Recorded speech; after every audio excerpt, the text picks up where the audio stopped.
صبح نہار منہ گھاس پر بغیر جوتوں کے چلنے سے آنکھوں کی جلن ختم ہو جاتی ہے۔ ناف میں گلاب کے پھول کو مسلنے سے بینائی تیز ہوتی ہے۔ زیادہ چائے پینے سے نیند نہیں آتی۔ گڑ والی چائے پینے سے ہاضمہ خراب نہیں ہوا کرتا۔ ہاتھوں کے ناخن کاٹنے سے عقل بڑھتی ہے۔ کبوتر کے گوشت کا سوپ پینے سے جسم کا گوشت مضبوط ہوتا ہے۔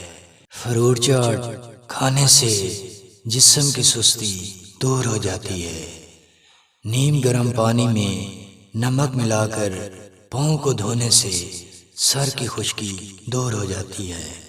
ناف میں کیرے کا رس ڈالنے سے معدے کی گرمی کم ہوتی ہے۔